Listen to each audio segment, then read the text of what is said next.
Being recorded. Thank you. Hi guys, welcome in to our first meeting of the year. This is our first meeting that we had online, so we're excited to be back for this fall. My name's Ashley. If this is the first time that you've ever been to one of our meetings, welcome in. I'm the president at UX at UW, and today we'll be doing an Intro to Figma workshop. And we're super excited to be having this workshop. This is actually in collaborations with DubHacks. So a lot of you might be participants of DubHacks, and this might be your first introduction into Figma or just looking to build some design projects and things like that. So if that's you, then you're in the perfect place for that. So yeah. Today, we'll kind of just start by going over an introduction to just what is Figma itself to kind of get used to how things are laid out in the platform and kind of get used to the interface itself. And then we'll talk about some helpful Figma tools and shortcuts that we'll go over. And then I'll pass it off to Audrey to talk about style libraries and components and have an intro to prototyping. Audrey, if you want to say hi for a second and introduce yourself. Yeah, hi everyone. My name is Audrey. I use she, her pronouns, and I am a senior in HCDE, and I'm excited to show you guys around Figma. Like Ashley said, this is just going to be an introduction, but I'll go through some things that's going to help your experience with making an app for the hackathon, especially helpful. So looking forward to that, and hopefully you guys learn a lot today. Yeah, so with that, we'll go ahead and get started. So we'll just talk about what is Figma, and it's essentially just a tool to help bring all of your interface designs to life. This is where if you guys are, working in those hackathons, you'll be creating all of your screens for your projects, whether it's like an app or a website and you want to design what that'll look like. You'll do all of that in Figma. And so this is kind of the layout of the interface. This is where we'll kind of be referencing some of these terms like later on when we're going through some more of like the helpful strategies in designing. You have your left side bar and then the toolbar at the top. Then you have the canvas, which is your workspace. And then you have the right side, which is where you'll be able to prototype and kind of put all the screens together. So it actually a user can go through and interact with it. So the toolbar has all of these. Most of these are really simple features. It's not as complicated as something like Adobe, if you guys have ever seen that. So yeah, this is where you'll go to if you want to like build shapes or use the pen tool to draw anything and like text and then like build out your frame. So everything that you build should be in a frame, which is what the little kind of like grid symbol, the second one here is. And then your right side is where you can adjust all of the styling of your objects. So you can align it there, kind of change the color, the strokes, if you add any effects.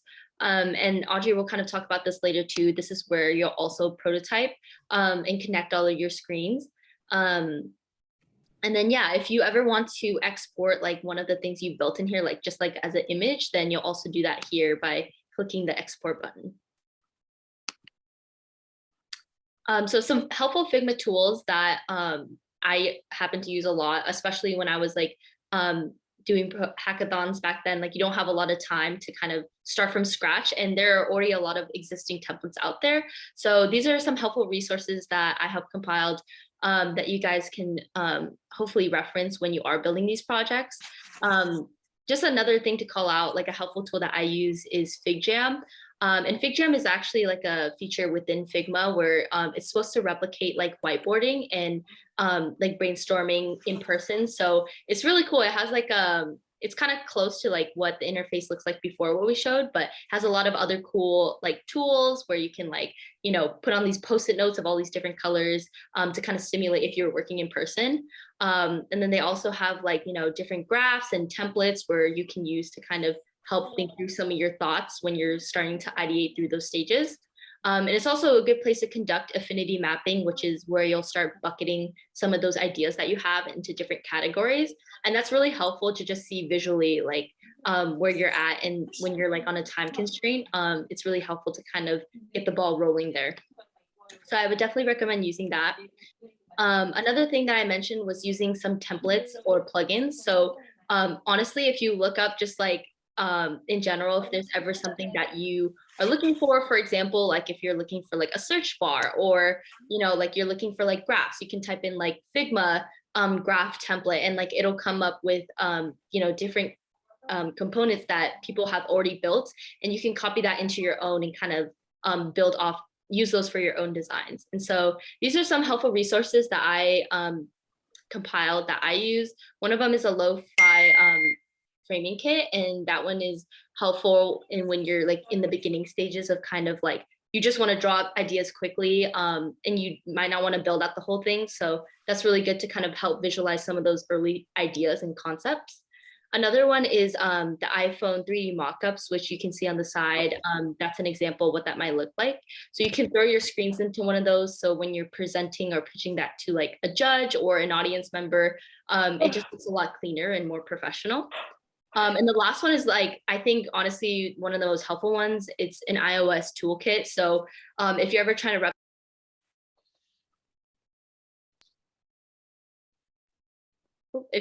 to replicate a screen in like an iPhone, let's say like you want to, build an app with, or a feature on top of like the texting feature or something like that, like you can pull some of those templates from here, and you don't have to go through and redesign all of that from scratch. So yeah, and we'll also share this file and presentation with you guys, so you'll have the links to this, and we'll also have a follow along portion of this workshop where you guys can try some of this out yourself. Okay, so now we'll kind of transition over to that follow along. So Audrey, if you want to help me drop the link into the chat. Yeah, I just did that. So if you guys go ahead and click on that link, it should just take you to this file. And then Ashley will show you how you can add it to your own library so that you can make edits on it. So right now it should just be view only for you guys. If it's not, please don't make any edits.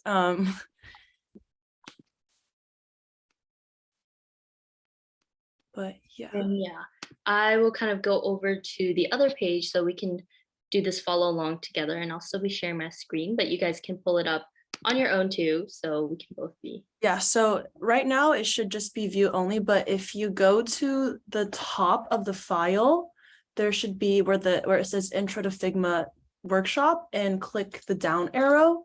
There should be like the fourth item down should be duplicate to your drafts, and if you click on that, it should pull it up in a separate file, and from there you should be able to edit stuff. Let us know if you're having issues with that.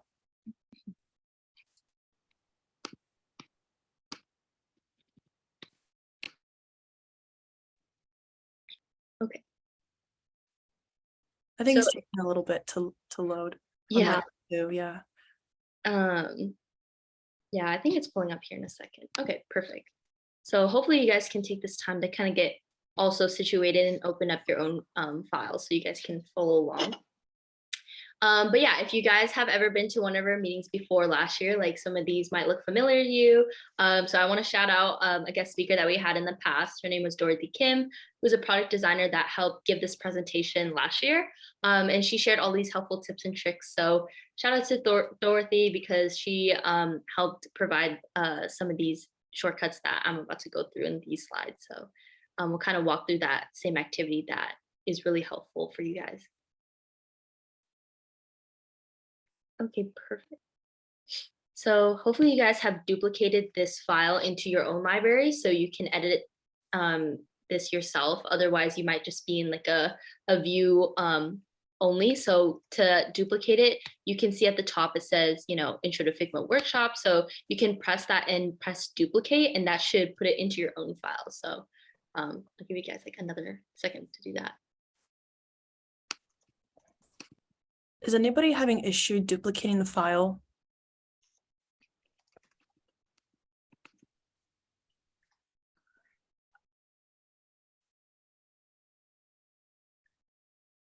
If you guys want to give like a thumbs up or something like that to show you're good.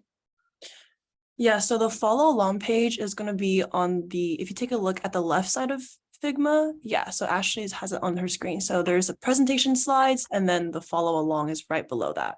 Yeah, so these are in Figma. You have different like pages where you can organize like your thoughts, or not thoughts, but your different things that you're designing. So yeah, you can navigate between these pages that we have.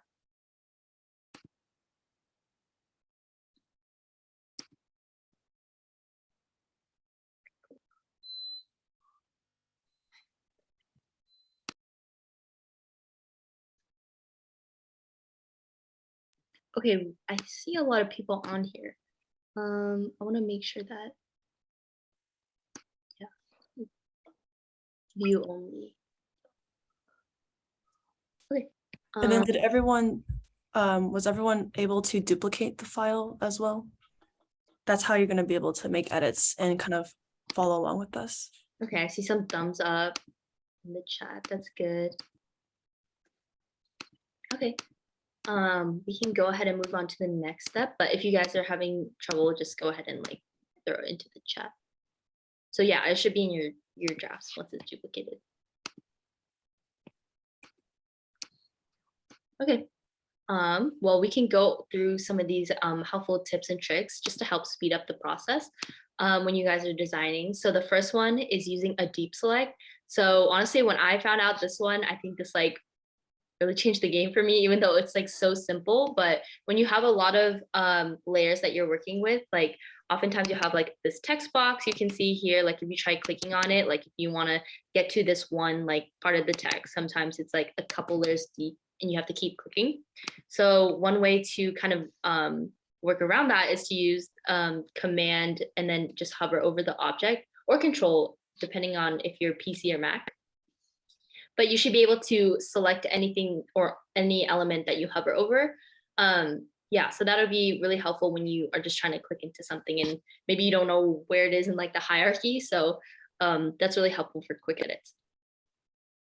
So yeah, you guys can try it out on your own files in this like modal here. Another shortcut that I really like is mass renaming. So you might think that like you can see here like that there's a name for every single frame that's in this file. A lot of times like it's very easy to just make a bunch of frames and then forget to name them. It might not affect you like right away, or it might be easy to kind of overlook that. But when you have a lot of elements that start building up, especially when you're building a project, it can get really annoying to kind of go back when you have like 10 like screens that say iPhone like in a row, because you don't know which is what. So to kind of help speed that up, if you wanted to, let's say you had like a sequence of like screens that go in like an order, and you wanted to rename that so it's like clear that you guys can go back and reference it if you need to edit. You'll just want to highlight all of these frames that you have here, and then you'll press Command R or Control R. And then you can see here, like, there's all these like previews. So if you want to rename it to like, let's say like Figma tools, and then you want to like give a number to that. So because they're like in order, you can put this on and it'll automatically add those numbers for you. And so all of the screens would change, and it'll say like, you know, like Figma tool 01, 02, and then all of these are already in order. So you don't have to go back and do it manually, which is really helpful. And in general, it's just good design practice to kind of have that organized in your layers tab, just in case you need to go back and edit.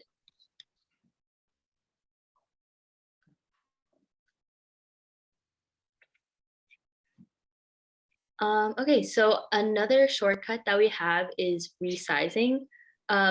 This one is helpful. You can see like if you try this mode out on your own screen, and you just try like, you know, dragging it anywhere, you can see like all the components get messed up and it looks like really wonky and it's not like resizing proportionally. So if you want something to resize proportionally, what you can do is like select this whole frame or component, and then if you press K, then it'll shift it so you can rescale everything and everything will move like accordingly and proportionally. So that's another again like super easy and simple one, but when you learn kind of these shortcut keys, it'll help speed up the process a lot.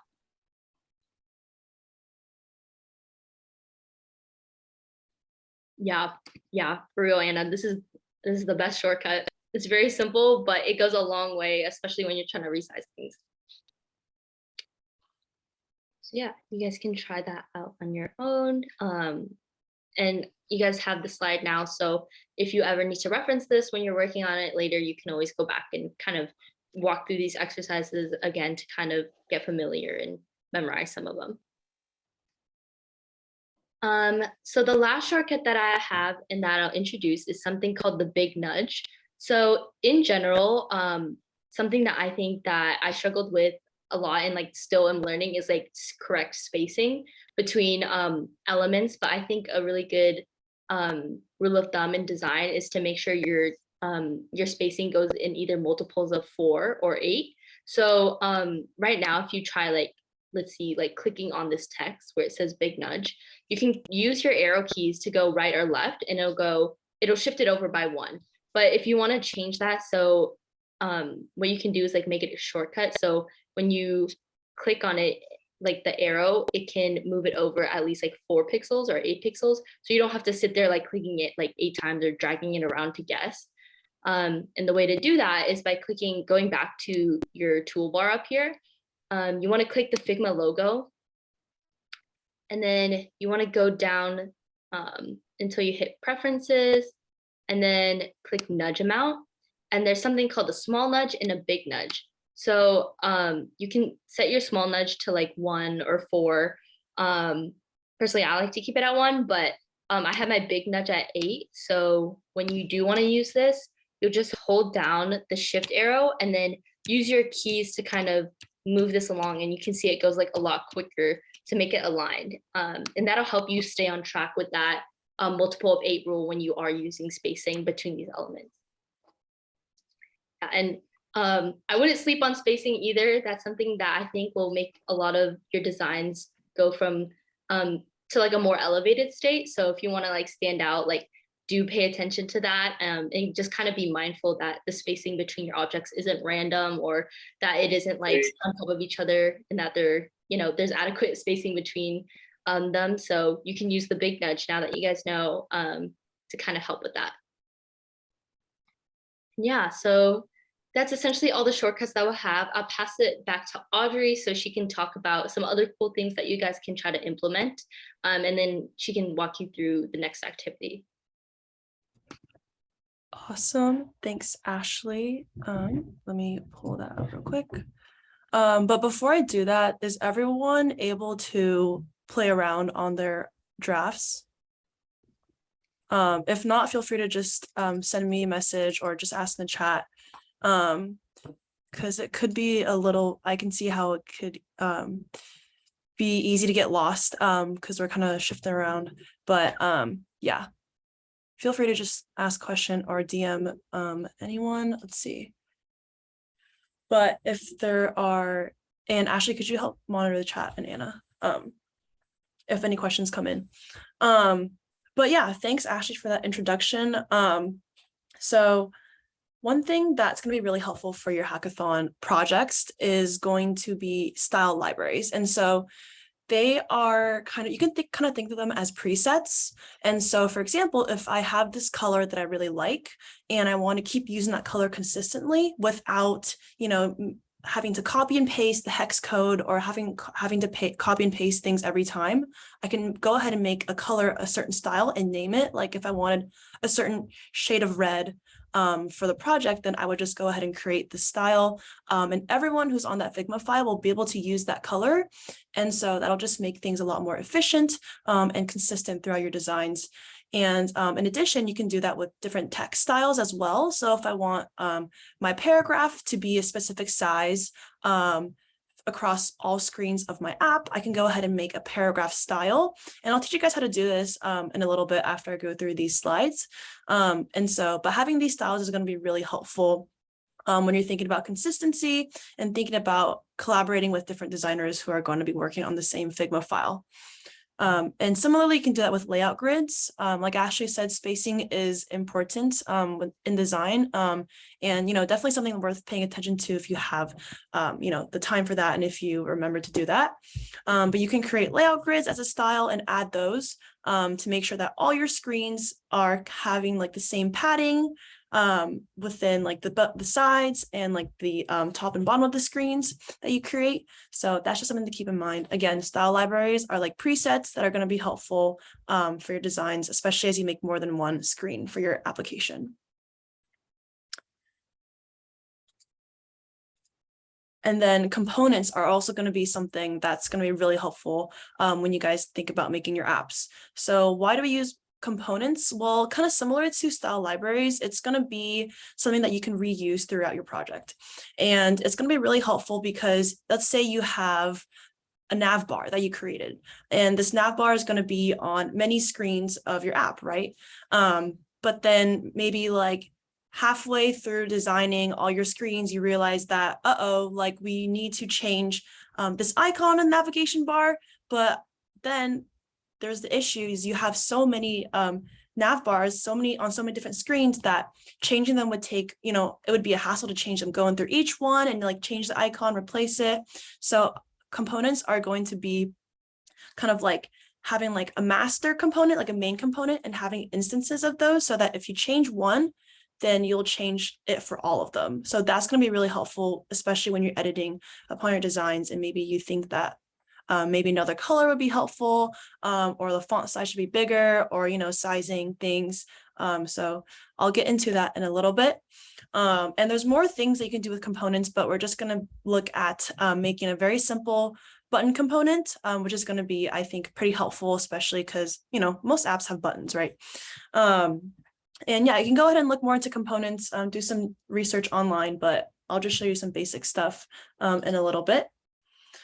And then I'll also go over a little bit of prototyping. And so this is going to be things like, okay, if I want to go from one screen to another, if I click on this button, like I want this to take me to another screen, how do I do that?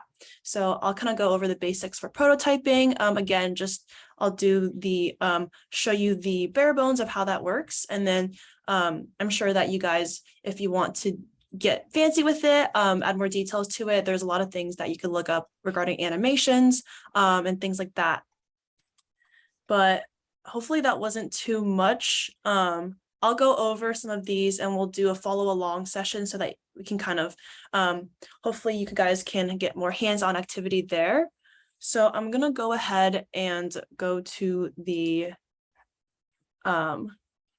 file, and you guys can go along to your sections as well.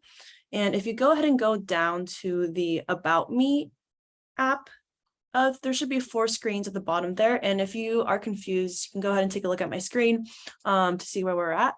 But I want to give you guys a couple of minutes to play around with the first screen, maybe play around with changing the font size. So I can click on this alt text element, make the font bigger or smaller. And then maybe play around with some of the shortcuts that Ashley mentioned earlier.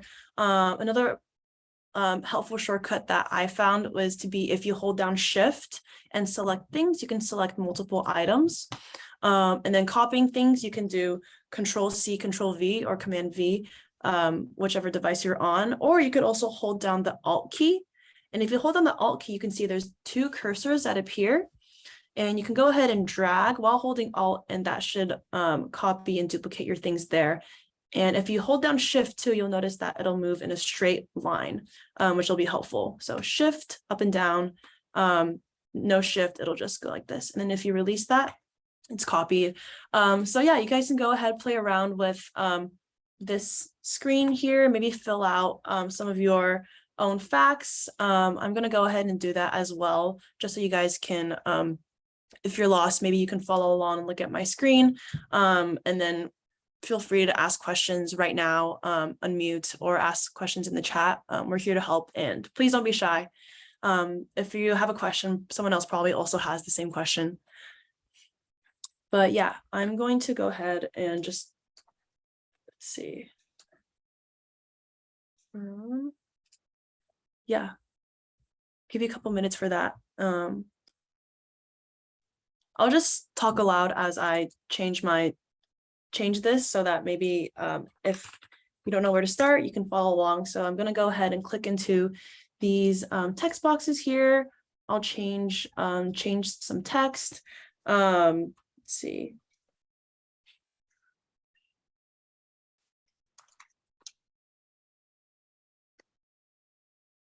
Favorite UI is also Spotify, but I'll just change it for the purposes of modifying it. Actually, that's a bad choice. And then, with resizing things, you can just go ahead and drag to resize. And if I hold down K, if I want to resize it for to hold their dimensions, you can see that I can do that there. And then let's see, I'm gonna go ahead and find an image of myself, maybe add that here.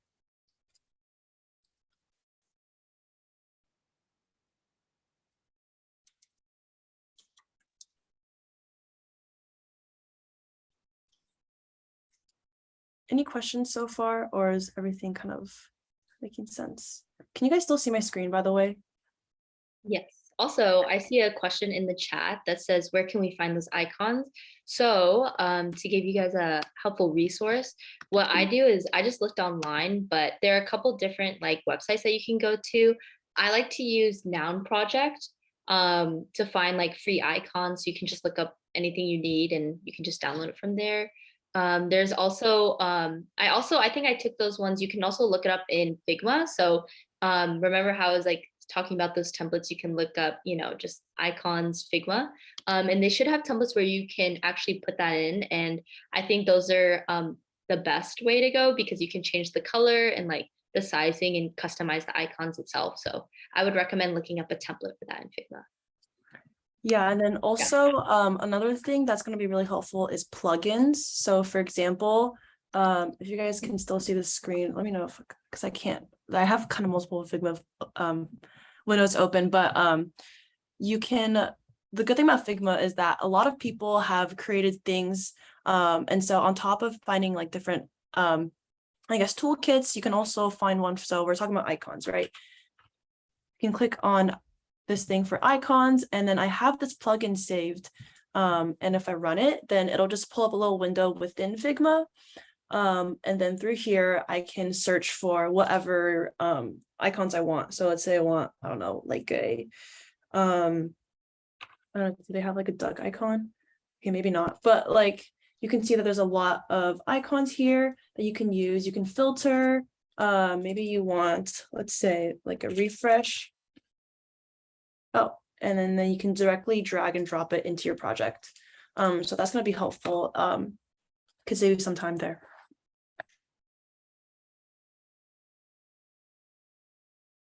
Okay, hopefully you guys had time to play around with that.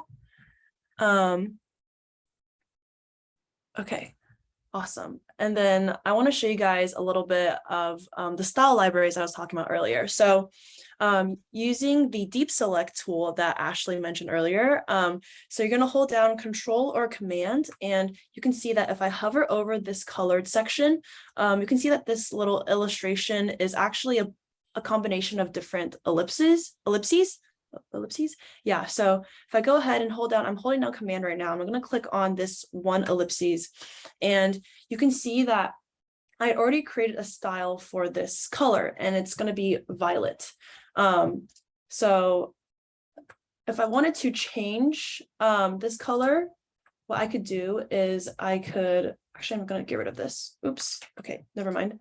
Okay, I'm going to go to another ellipses, and you can see that on the right side of my design panel here, that the fill is just a random hex number. However, if I want to use this color in another part of my application to make things consistent, how apps have like, one color palette that's cohesive. I really like this blue though, so I want to be able to use it in other places without having to copy this hex code every time and paste it into other things. So what I can do is I'm going to go on the right side here, and there is there's 4 dots here, and it says style. So I'm going to click on that, and then it's going to pull up a little pop-up, and I'm going to press the plus button here. And then you can see that there's a little preview of the color, and I wanted to name this, let's just do light blue. You can name it whatever you want, as long as people understand it. People on your team understand it, it should be good. So I'm going to create the style, and what's going to be helpful is that Now, if I click out of it, I'm not selecting anything. You can see that suddenly there is a light blue preset color style here that I just created. And this is going to be helpful. Let's say if I wanted to make, I don't know, this font that color. So I'm going to click on this element, this text element, and then I'm going to go into fill.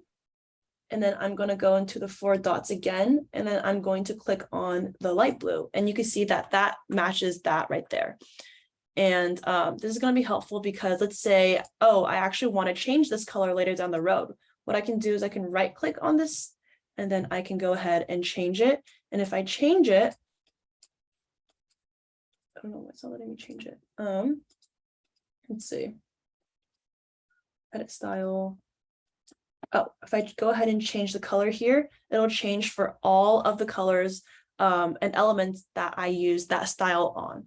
So that's going to be helpful for making changes and updating your designs if that's something that you're interested in. So go ahead and play around with that. Sorry if that was a lot. We're going to pause here for questions. This is something that's going to be really helpful, especially so that there is organization when you're creating your designs. And that's going to be something that helps you guys create an amazing prototype.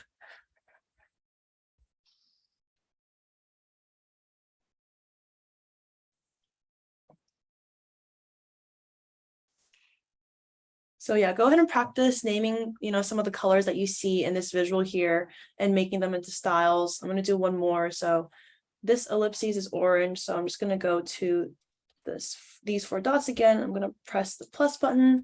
I'm just going to name it orange, create the style. And then I can make, let's say this text, I want it to be that orange exactly. I can just change it to that.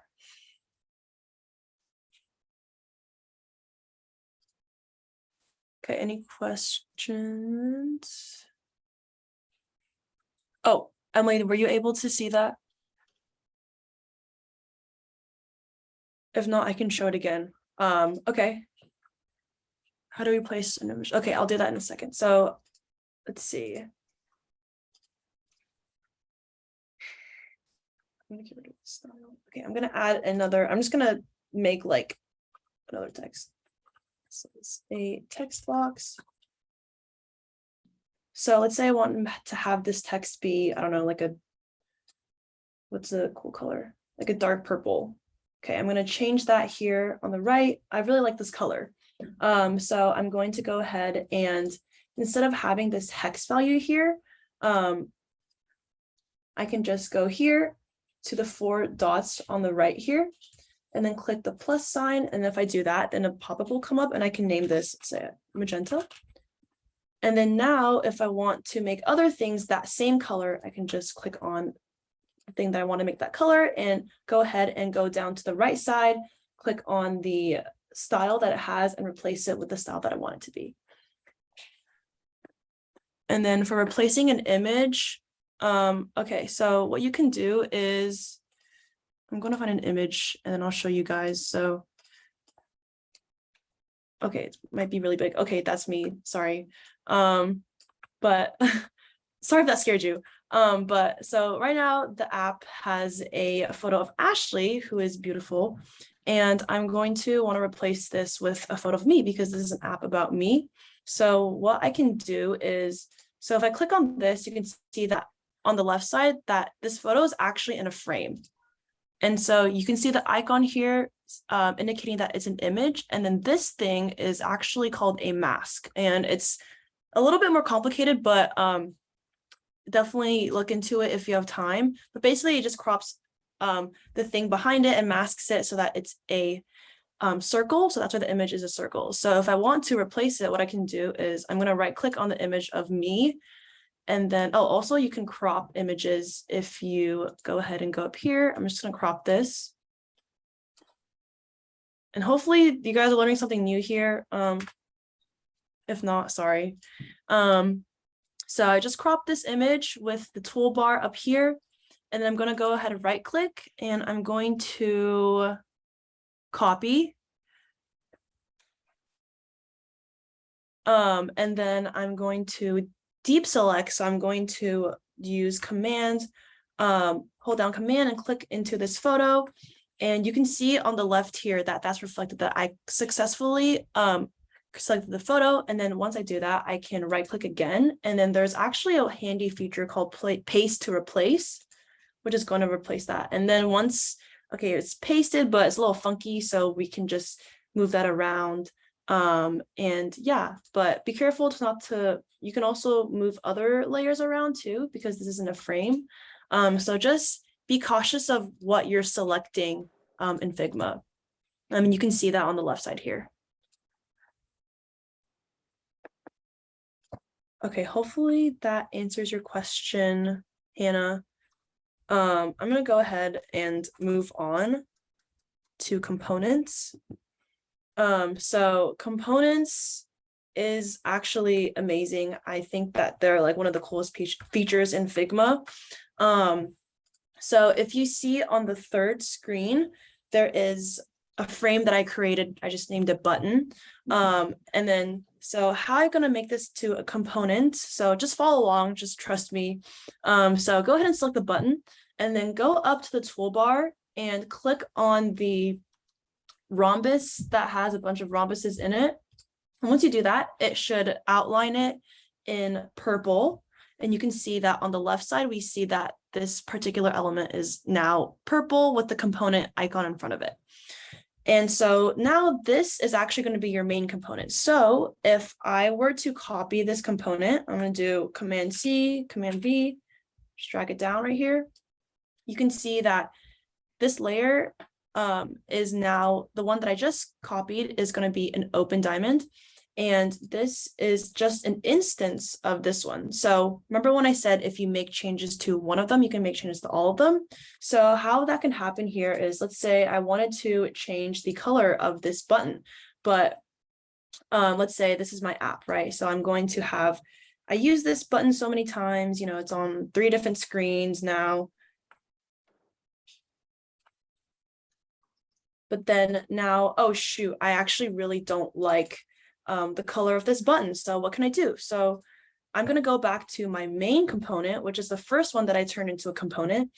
And I am going to change the color to be, oopsies, okay, maybe that wasn't good. I'm going to change it so that maybe the text is a different color. So maybe I want to have it be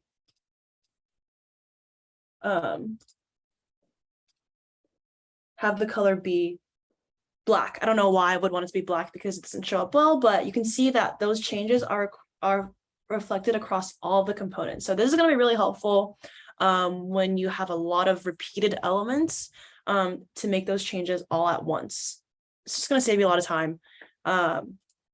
And yeah, let me know if there's any questions. This might be a little bit more complex, but going into a hackathon, this could be something that literally saves your life. So it's definitely helped me before on my previous hackathon projects. And Ashley, I don't know if you can confirm this, but we were on the same team and I think that it was helpful for this. Yeah, I can run through that again. So I'm going to, let's see. So I have a component here that I am going to do this. Okay, give me a second. I'm gonna reset it. Okay, so I have this frame that I want to create as a component. And then what I'm going to do is I'm going to go up to this task, the toolbar up at the top, and I'm going to click this diamond and it's going to outline it in purple. And you can see that reflected on the left side of here. And then if I want to have use this component in my app, what I can do is I can copy and paste it. So I'm going to copy it. I'm going to paste it here. I'm also going to paste it on my other screens, you know, because this is an app, right? And then we want our styles to be consistent. So we're going to do that there. But then, however, I think that, okay, maybe I want to change the color. So what I can do here is I don't want to have to go click and select every single one of these to change that. I could, but if I have a lot of screens, that's going to take a lot of time. So I'm going to go to the main component that I first created and made copies of. And then I'm going to change the properties there. So if I want to change it to, let's say, pink, there we go. Then we can see how all of our buttons are going to change accordingly. And then I recommend, as a good practice, having your main components be separate from your rest of the design, so you don't accidentally overwrite things. So usually you just have it on another page in Figma or just on a separate section. Okay, hopefully that was not as confusing. Let me know if you have any questions. We'll also stick around a little bit afterwards. Nice fonts you can use in your designs. You can always take a look on Google. I think that's going to be your best bet, is just doing a Google search and downloading it to your computer. There's going to be pages online that are in Figma and can help you figure out how you can add those fonts into your Figma workspace. But we won't cover that today. Yeah, I think this is something that I also struggled with, because like it is kind of, it's harder to import, I think, fonts into Figma, but Figma, like from like a third party, I should say, but like Figma does have a lot of plugins for like other fonts that you might see. So like if you look up just it's like extensions or like extra Figma fonts, that'll just help to build your like repertoire. And I don't know, I guess like a favorite font that I have is like Inter. Like that's a free one that's like on all of them, but I think it can be like used in the correct context can definitely make I think it's like what a lot of big companies use as well. So you could always like look up also like best free fonts on Figma. That's kind of like what I did, and kind of like work with what you have as well. So Yeah, and fonts are going to be important. So choose those wisely. We'll let you have those creative decisions, and yeah.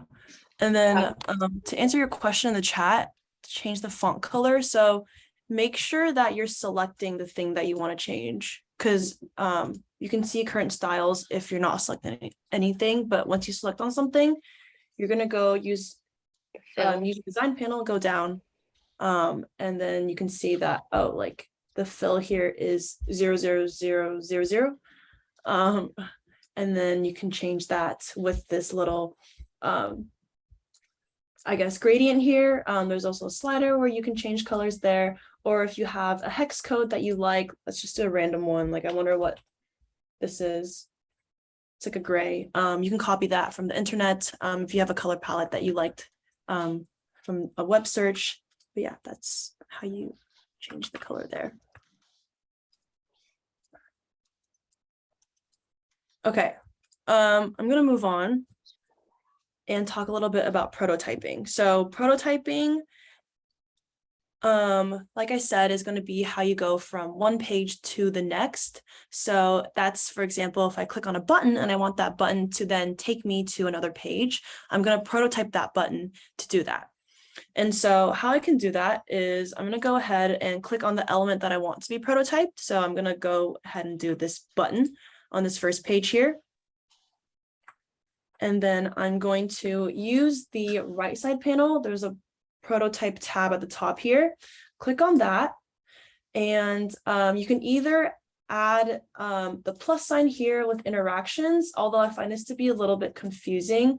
So I'm going to show you a different way that I like. So I'm going to go ahead. I'm in the prototype tab. I'm going to go ahead, and now you see if I hover on the element, there is a blue plus sign, and that's going to be the prototype. Like that's how you know you're going to be in a prototype. And so I'm going to click on that, click and drag to this next screen that I want to go to. So you can see that this arrow now starts from the button and points to this screen, this frame. And if you want to change the details, you can change like how it'll look. So if you want the animations to be different when you click on that button, you can do that there.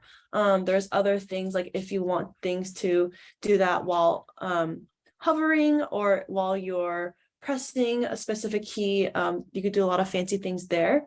So there's a lot of room for customization, but that's going to be your most basic thing. Is if you click on your element, go to the prototype tab on the right side, and then hover back over the element, click on the plus sign that comes up, and drag to whichever frame you want to take you to. That's just going to be the best way to do it. And then how you can see your prototype is if you go ahead and go into, you can either press the play button right here that starts at the first first prototype that you created, or you can go into the press the button at the top right here next to the share button, and that should just take you to a new tab with the prototype. And then you can notice that there's different flows here, but I want this flow, so I'm going to see. So now that this prototype is going, we can see that if you click on a part that's not prototyped, it'll just show you where to click. So this button is prototype, so if I click that, it'll take me to the next screen. And again, the next screen there. And so that's going to be how you create those prototype connections and also how you view that. So go ahead and play around with that. I'll have you guys figure out how to prototype the back button. If you see at the top of the screens there, there's the back button. So I want you guys to figure out how to prototype those things to go to the previous screen. And then again, let us know if you have any questions.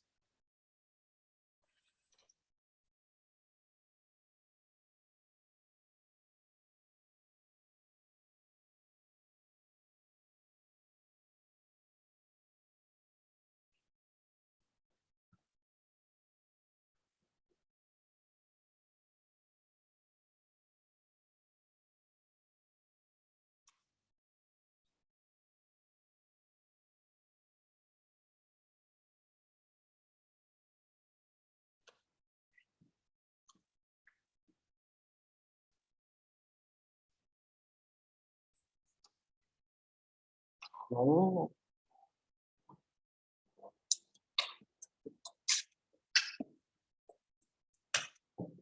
Okay, hopefully you guys had some time to explore and see if you're able to do that yourself, but I'm going to show you guys how to, I'm just going to do it one more time so that you guys are able to see how that works. So I want to prototype the back button, right? So I'm going to go ahead and select the back button, and I want to make sure I'm selecting exactly the thing that I want to prototype. So you can see that if I just click it once, it selects this entire bar, and I don't want to have the entire rectangle up there be the prototype element. So I'm going to make sure that I select the thing that I want, and you can look into the left side here to help you do that. So you can see that if I just click once, I'm selecting the frame, but if I click onto this group here, you can see that the back arrow with the text is selected. And you can also check that in the panel here by clicking on the drop downs to see exactly what's inside. So once that's selected, I'm going to go ahead, go to the right panel, click on prototype, go back to what I want to be prototyped, and I want this back arrow to lead me to the first frame. So I'm going to go ahead, click on this blue plus sign and drag it to the first frame. And then that's it. And you can customize things if you want, if you have time to, but that's it.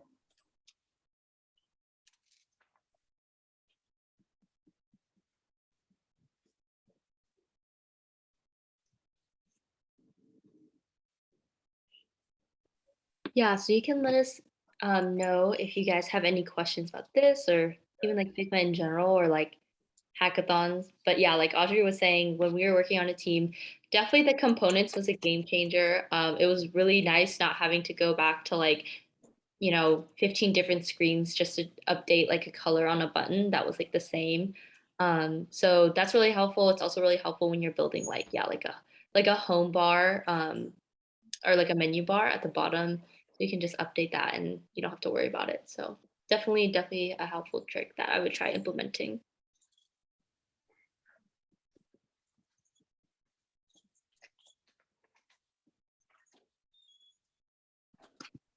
Okay, there's a question in the chat about the prototype, so I'm going to go ahead and do that just one more time.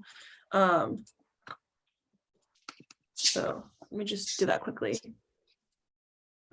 So I want to prototype this back button with the text and the arrow. So I'm going to make sure I have that selected. So you can see that I have the text and also this this component icon. There it is again.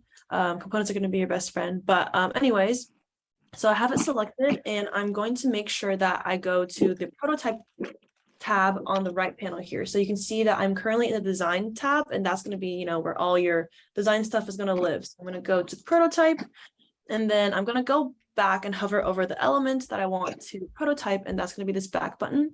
I'm going to click on the blue plus sign, and I'm going to drag it to the frame that I want it to connect to. So it's going to go back to the previous screen.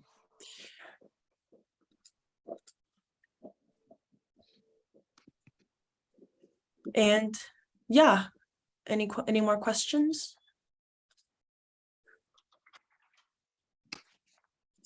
If not, and this was your first time, I guess, playing around with Figma, congratulations, you just made your first app.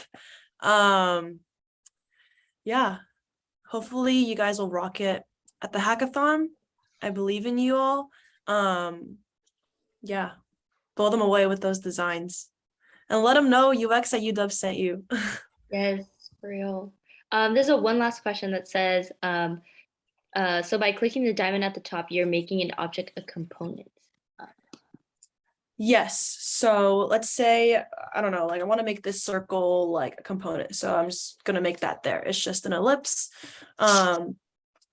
A good practice is to frame whatever you make into a component, but that's going to be optional. It kind of looks the same regardless, acts the same way. So you can make anything a component virtually. So I'm going to select this. I just made this random shape and I want to make it a component. I'm going to click it there and it's outlined in purple, which is what I want. And I'm going to copy and paste it here. This is my main instance or my main component, and this is going to be an instance of it. So now if I want to change the color of all these ellipses components that I have, I can just, okay, that's not right. But let's see, I made this into a frame. So I'm going to go ahead and make sure I'm selecting the ellipses, and I can go ahead and change the color here. And you can see that it'll just change accordingly.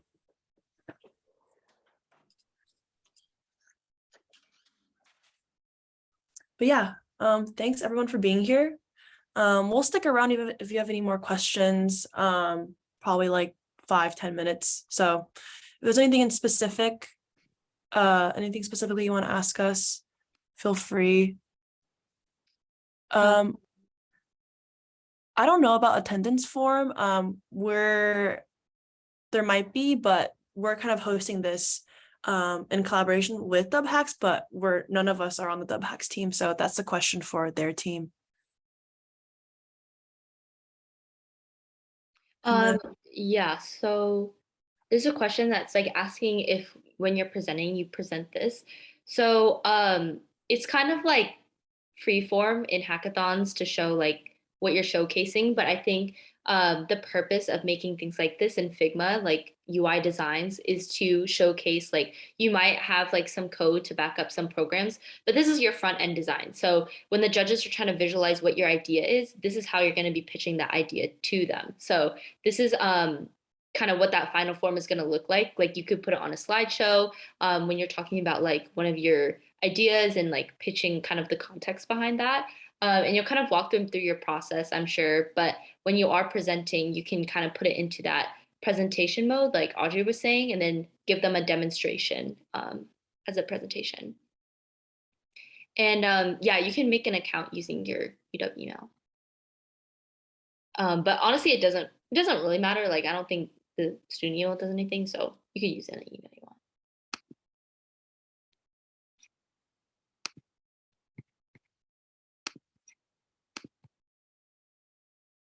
But yeah, thank you guys so much for coming. We're excited to have our first meeting of this quarter, and we'll definitely have more events. So if you haven't already, definitely make sure you're following our Instagram because we post all of our updates there, and we have our events by weekly during the quarter. So yeah, be on the lookout for our next event. And if you have any questions, you can go ahead and stick around. Yeah, thanks for coming, everyone. Hopefully we'll see you guys at our other events. And good luck on your hackathon projects. Good luck. You guys got it.